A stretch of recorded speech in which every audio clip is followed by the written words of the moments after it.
வீட்ல யார் ரொம்ப ஸ்ட்ரிக்ட்? எஜுகேஷன் மினிஸ்டரா, ஹோம் மினிஸ்டரா? ஏதாச்சும் ஒண்ணு சொல்லுங்க சார். பசங்களை எப்பாச்சும் போய் அடிச்சிருக்காங்களா நீங்க? அதெல்லாம் நல்ல நல்ல பசங்க வாங்கினாங்க. இப்ப எல்லாம் வளர்ந்துருச்சுங்க. இப்ப எல்லாம் பசங்க அடிச்சா நம்மளுக்கு வலிக்கும். அப்படியா? சார் கோவப்பட்டிருக்காரு, எப்பாச்சும் அடிச்சிருக்காரா? அடிச்சது இல்ல. பசங்க ஒரு தடவை மேத்ஸ் சொல்லி கொடுத்தாரு நீ எனக்கு. அவர் என்னன்னா ஒரு தடவை கத்திக்கிட்டே இருந்தாப்புல குழந்தைங்களுக்கு என்ன இப்படி கத்திட்டே நான் சொல்லி தரேன் பாரு அப்படின்ட்டு நான் படிப்படியாக சொல்லி எனக்கு பொறுமையில நானும் கத்த ஆரம்பிச்சிட்டேன். சிரிப்பு வந்துருச்சு. அப்போ நான் சரி நீயே சொல்லி கொடுத்தேன்.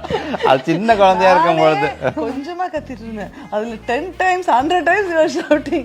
அவன் மேத்தே படிக்க வேணாம். அதனால வீட்டுல நீங்க தான் ஆமா மேம். ஸ்ட்ரிக்டாக. சூப்பர். யார் அப்பப்போ அபிஷியலாவோ இல்ல ஏதாச்சும் ஃபோன் பார்த்துக்கிட்டே இருப்பா ஒரு 5 நிமிஷத்துக்கு ஒரு வாட்டி ஏதாச்சும் ஒன்று? நான் தான். அது எப்பாச்சும் உங்களுக்கு டிஸ்டர்பன்ஸா இருந்திருக்கா? எப்போதுமே டிஸ்டர்பன்ஸா தாங்க இருக்கு. நீங்க வந்து இருக்கிற ஹியூமன் பீயிங்கை விட்டுறீங்க, இல்லாத ஹியூமன் பீயிங்கே பார்த்துட்டு இருந்தீங்கன்னா there is a human being present alive sitting next to you. Connect பண்ணுங்க.